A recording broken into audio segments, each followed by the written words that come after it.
Noël s'en mêle, Mathieu. Noël, après votre chronique sur les déboires de la Catalogne hier, ce matin, votre chronique sur les déboires d'un Catalan. Si, Patrico. Jusqu'à 8h15, vous recevez Manuel Valls. Et si la situation de la Catalogne est déjà, comme je vous le disais, muy complicado, muy futracos, hélas, la situation de Manuel Valls est comparativement mas catastrophicos. Une situation qu'on appelle période de transition passionnante quand on est celui qui la vit, mais que les observateurs extérieurs, eux, appellent plus communément la loose. La loose. C'est pourquoi ce matin, n'attendez de moi rentabiliser son stage espagnol. Exactement. N'attendez de moi aucune pique contre Manuel Valls, même sur son nouveau look. Oui, on dirait un type qui se présente à une élection du meilleur sosie de George Michael et qui finit 19e parce que sur lui ça fait plus penser à Vincent Lagaffe, c'est vrai. Mais voilà, ce qui est arrivé à Valls depuis mai dernier est si dur, si cruel, que je n'ai pas la force de l'être à son encontre. Le type s'est quand même fait applaudir par le FN à l'Assemblée.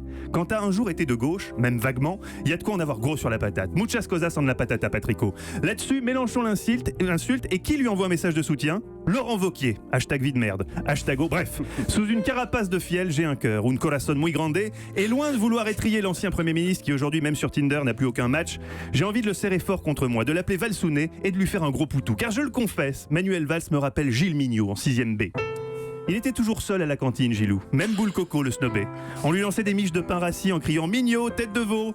Une fois dans les sanitaires, on devait même badigeonner la cuvette de Superglue. Il y avait passé 3 jours, le con. J'en ai marre de vos sévices. En plus, il avait la voix de Christian Clavier dans Le Père Noël est une ordure. Pauvre Mignot. Et pauvre Valls, De qui parle-t-on ? qui rejoint donc la cohorte de ces losers qu'on a envie de câliner, qui étaient tant hier et qui ne sont plus rien aujourd'hui. Ménélique, la chanteuse Alizée. Oui, pas la peine de dresser la liste exhaustive non plus. Ne les accablons pas, Patrick. D'autant que Manuel Valls n'a pas dit son dernier mot. Il est quand même responsable d'une mission d'information sur la Nouvelle-Calédonie. C'est pas rien, ça pose un bonhomme. C'est un peu comme quand les profs avaient décidé de nommer Mignot délégué de classe adjoint en charge des buvards.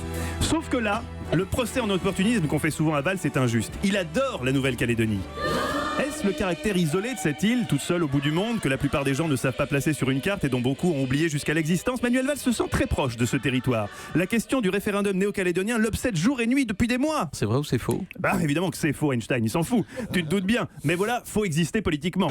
Et au point il en est, la Nouvelle-Calédonie, la Papouasie, Wallis et Futuna et même Clipperton, y prend. Acceptamo todo et n'importe quoi d'autre parce que soy in la mouisa.